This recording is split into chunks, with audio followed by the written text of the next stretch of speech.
I, 29M, resent my relationship with my pregnant GF, 30th. How to go from here? Long story short, I hooked up with someone and they got pregnant. It was on the first night we were together physically, and both of us had different ideas of the relationship we were in. I saw it as casual, they as serious. I was drunk as F, and they were completely sober. I had no intention of keeping things going and began to distance myself after the hookup. They said that they are on birth control and that they took Plan B. We talk infrequently for the next few weeks and I try to distance myself. I say that I don't want a relationship. Several hours after that, I get the wind out a positive pregnancy test and, "It's yours," text message. We discuss options, including abortion. I'm clear that I don't want this, but not forceful as it is their decision overall. They decide to keep it. I understand that this makes me responsible. In terms of our relationship, I never really felt that there was one to begin with. This is 180 degrees from what they think. I try to bring this up and am met with violent resistance. I tried to initiate a breakup once again, stating lack of attraction, and was met with name-calling. I got spoiled brat, user, and a bunch of other names. I was told that I'm a terrible person and that they hated me. I was guilted about what my parents would think.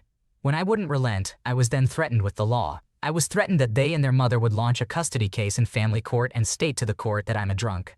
This is objectively not true and would be a danger to the child in order to preclude me from seeing the child outside of supervised visits. At the end, I relent because I don't want someone carrying our child to be so stressed, and I eventually want to have a role in my child's life. I have tried to distance myself from them a few times. It's consistently met with violent responses. "I hate you.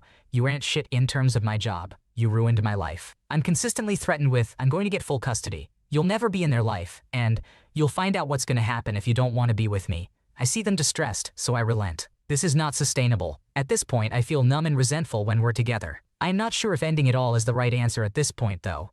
Would appreciate some input from people with experience. I understand my personal and financial responsibility to my child. I want to do the right thing and be involved in their life. If it means not having full custody, a child needs their mother, that is fine. However, I do not think I could do this with an intact household. Right now, my plan is to bite the financial bullet and talk to a family law attorney as well as hire a private investigator. I'm going to keep things even keel and continue to provide financial and emotional support throughout the pregnancy. On delivery, I'm going to get a DNA test to establish legal paternity and head to the court for formal arrangements. Again, would appreciate input from anyone who has been through this before.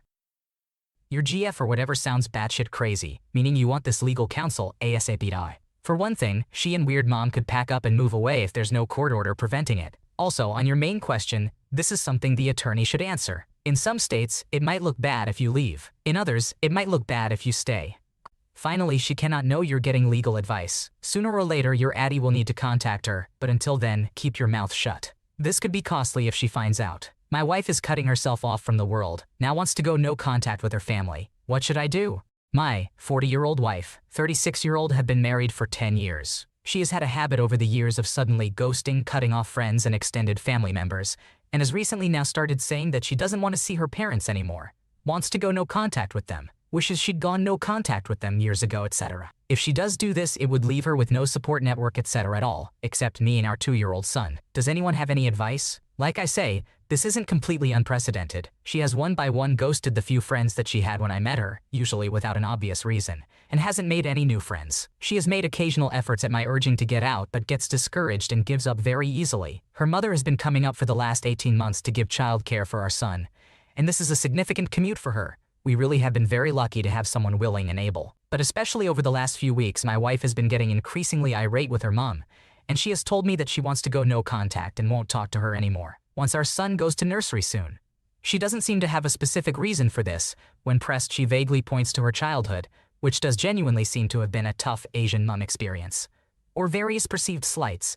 My wife believes that her mom doesn't think she is a good mother, because her mother buys our son clothes, etc., occasionally, which my wife perceives as a slight on her. That's nothing outside general grandparent spoiling to me, and even then it seems on the low end of the scale. I actually do feel sorry for my mother-in-law. To my eyes, she hasn't done anything recently to deserve it, is obviously currently walking on eggshells around my wife, and I don't think that she knows that her daughter is planning to cut her out soon. I have told my wife that it would be unfair on our son, and she has grudgingly said that we can continue to see her parents, but she won't. This wasn't always the case. Even up to a few weeks ago, I'd see them laughing and joking together, and we went on holiday together with her parents last year. If anything, I'd have said her and her parents had a close, if occasionally difficult, relationship. Anyone have any advice on how to handle this? I would just keep it calm and hope whatever it is smooths over, But my wife can be very stubborn once she's made a decision, and hasn't gone back on any of the previous ghostings. Also, if she really does cut out her parents, then she doesn't have any other support except for me now, and of course our son. I'm worried that she's really cut herself off. She is having therapy through work, but I don't know what they talk about. The last time I gently inquired, she, reasonably, said she wasn't comfortable discussing that with me. It sounds like your wife may benefit from therapy to address any underlying issues that may be contributing to her behavior. It's important for both of you to come to a better understanding of what's really going on. My wife went through a similar experience, and her past with her narcissistic mother and dysfunctional family influenced her behavior. Understanding the root causes may lead to healing and finding healthier ways to cope. Am I the antagonist for not going to Easter dinner with my family? Background: I am the third child of 4, and I'm in my mid-30s. I have 2 older brothers and a younger sister. Every year for my brother's birthdays, she sends them a happy birthday text. My sister, on the other hand, gets pampered. This last year, my mom took her to go get her nails done, took her and her family, husband and 2 kids, out to dinner and got a new air fryer. Now for the events that led up to me not wanting to attend Easter dinner. We always celebrate Easter the day before because my mom works on Sundays, and this year my birthday is the Friday before. For my birthday, my mom is very hit and miss. I never know if she is going to take me to dinner, or if I just get a box of Peeps as my birthday present, and I get it on my niece's birthday. This year my mom said she was going to take me to breakfast, but my sister is going too. I'm not sure if you've noticed or not, but there has always been some favoritism shown towards my sister. She gets her nails done, a birthday dinner, and expensive gifts, and none of us other kids were invited to her birthday dinner, but now she gets to go to mine. Whatever, that's not a big deal. I actually like my sister. It's not her fault that mom favors her. Anyway, the problem really starts when my mom called me the other day. We can't do breakfast on my birthday because my stepdad, who wasn't even planning on being at my birthday breakfast, needed to get the oil changed in his truck. Instead, we are doing lunch on Saturday. My mom and sister are going to go get their nails done, and then they will pick me up for lunch before we go back to my mom's house for the Easter festivities. What the heck? I don't even get an invite to go with. What if I want to get my nails done? My mom's reason is there are only 2 people that work at the salon they go to. So I asked if I could go to just hang out while they get their nails done, and she says I would just feel bad if we were getting our nails done in front of you on your birthday, and you're not able to get yours done. I just feel like there were so many other ways to fix the issue than to squeeze me into the 45 minutes between the nail appointment and her Easter celebration. So, am I the jerk for refusing to go to my birthday lunch and Easter dinner with my family? Not the antagonist. Cancel breakfast, hold your boundaries, and make plans with friends or your immediate family. This is your day. I hope you have other people to celebrate your birthday with who make you feel loved and appreciated. Alternatively, go to the nail salon and stare at them as they get their nails done on your birthday. Full-on Kubrick stare at them the entire time. Ditch Easter dinner to show your displeasure. My mom keeps unloading all her problems on me and it gets exhausting. Just to make things clear, I absolutely love my mother. She's a good person and I know she loves me very much. I live in a separate country from my mother, so I always call her at least once a week so we can catch up and stay in contact. I enjoy talking with my mother, but every time we call she unloads all her stress onto me. My mother and father do not have a very good relationship. They were divorced for about 8 years, then got remarried a few years ago, but I have no idea why because they are not compatible in a relationship. They want entirely different things, and my father doesn't treat my mother how she deserves to be treated. But regardless, I love them both, and I supported them in their remarrying. My mother constantly unloads her stress onto me about my father. Something he said or did that was rude or inconsiderate. How he never lets her do something without his control. These are all things I generally expect from my father because that's how he's always been, at least while I've been around. My mother is fully aware of this too, but she chooses to stay with him regardless and then complains about him all the time. Not just to me, but to anyone in her life who is willing to listen. I'm a very empathetic person, so I unfortunately have a tendency to take on other people's stress. Since this is something she does every time we talk, we usually call 2-4 hours, it is very mentally draining for me. It also makes me stressed about the next time we will talk. I know the obvious answer here might be to just talk to her about how I feel, but I don't know how to do that without making her feel like she can't talk to me about her stress. I'm happy that my mother feels like she can talk to me about these things, and I'm happy to listen. I don't want to ruin that, but I also can't handle the amount of stress she unloads onto me. Not to mention, the amount she complains about my father also negatively affects my own view of him, which I feel is unfair to him, because while yes, he is a person with issues, he is still my father, and I love him, and I know he just needs help like everyone does with their problems. No matter how many times I've given her my opinion, she never does anything about it and the cycle of complaining continues. Any advice on how to talk to her about this? In summary, my mother and father's relationship sucks. She complains to me about him every single time we talk on the phone. We talk for hours, so it really drains me. Makes me stressed about the next time I talk with her. I don't want her to feel like she can't talk to me about her stress, but I also can't handle how much she unloads onto me. also negatively affects my relationship with my father. Advice on how to talk to her about it would be greatly appreciated. It may be beneficial to seek guidance from a therapist on how to set boundaries with your mom in this situation. A good boundary to consider is stating, when mom complains about dad, I will change the topic as it makes me uncomfortable. If she persists, ending the conversation may be necessary. It is concerning that your mother is using you as a sounding board for her complaints without seeking solutions. Reminding her that you are not equipped to provide professional help and suggesting therapy may be a helpful approach. Setting boundaries and prioritizing your own well-being in this situation is important. Am I the antagonist for not attending my brother's wedding due to my mother? My brother, 33, have a good relationship, and it is his wedding soon, which my husband and daughter, 2, are due to attend. My mother and I have a strained relationship. She physically and emotionally abused me as a child until I was about 8. She has a temper problem, and when she gets upset she sulks and everyone has to pander to her. Due to her immature behavior and how she treated me in the past, I do not have any respect for her. We remained on talking terms, but never very close. She then moved to a different country. A few months ago, I requested her help with my daughter as my husband was away for a month. She came over, but after the first initial days of effort, she started meeting her friend every night, and then one afternoon began sulking over a non-matter at the playground while we were out with my daughter. This was not acceptable. Then later that night, we had a disagreement about something else, and it ended with her saying,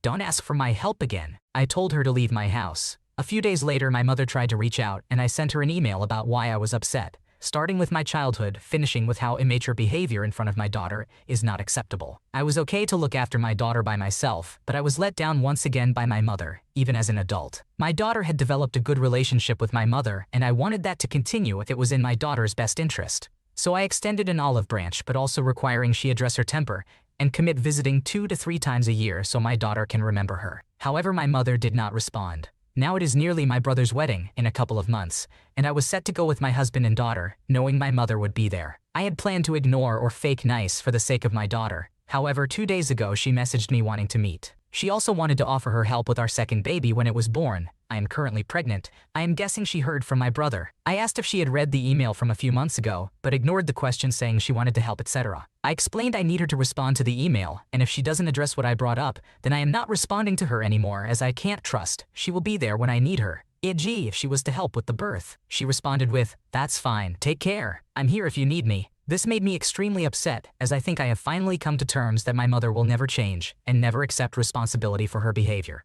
I want to completely cut ties with her for good. I do not think I can go to my brother's wedding and see her now.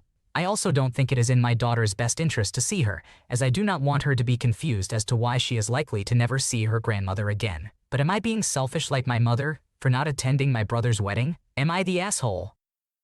You're the antagonist for allowing your abusive mother near your child. Prioritize your child's safety above all else. Don't let your mother's behavior ruin your relationship with your brother. Be civil and distant to her at the wedding. Consider keeping your daughter away from your mother and husband if you are uncomfortable. Your relationship with your brother should not suffer because of your issues with your mother. Am I the antagonist for putting my nephews in therapy briefly while they were in my custody without asking my parents, who are their legal guardians? I apologize if the title is long-winded, but it accurately describes my question. My parents, who are in their 60s, have custody of my 2 nephews, who are 7 and 8 years old. My sister, who was the mother of my nephews, passed away last year. Her ex-partner wants nothing to do with the boys and did not seek custody of them after my sister's death, so my parents took them in. My sister and her husband, who had been married for 4 years, tragically lost their lives in the same accident. They both had children from previous relationships. My sister had my nephews, and her husband had a son who was 12 years old. After the death of my sister and her husband, my parents wanted to raise all 3 boys together as brothers, in accordance with my sister and her husband's wishes. However, the other boy wanted to live with his biological family, and the last I heard, he was staying with his maternal grandparents. His mother had passed away when he was a baby. There has been no contact between my nephews and their stepbrother since then. My nephews really missed their stepbrother,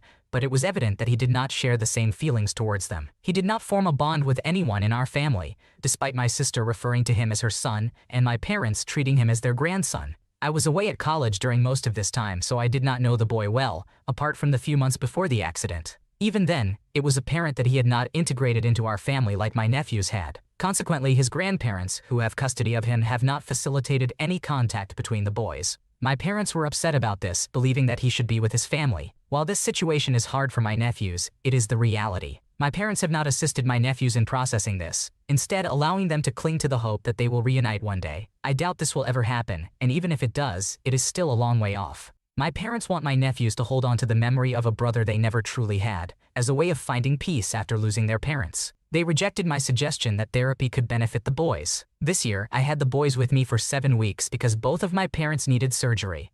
During that time, I arranged for them to see a therapist specializing in grief and trauma, though it did strain me financially. I wanted them to receive the support they needed, knowing my parents would not agree to it. When the boys returned to my parents, they were not pleased with me, stating that I had no right to arrange therapy for the boys without their consent, as they are the legal guardians. Am I the one in the wrong? Not the antagonist. Children are not chattel property. Legal guardianship doesn't mean that they own them. You did what you could to help them treat their pain while in your care, and a guardian should not be able to tell you to ignore a child in pain and let them suffer. You seem to be the only person looking out for their mental health, and if they want you to take care of them, they will have to respect that you make decisions. Kids who lost their parents absolutely need professional help to process everything, and I hope they got some tools while someone decent cared for them. Thanks for watching. When you subscribe, make sure to hit the bell to turn on notifications so you never miss a video. To finish listening to all the stories, check out the playlist in the description.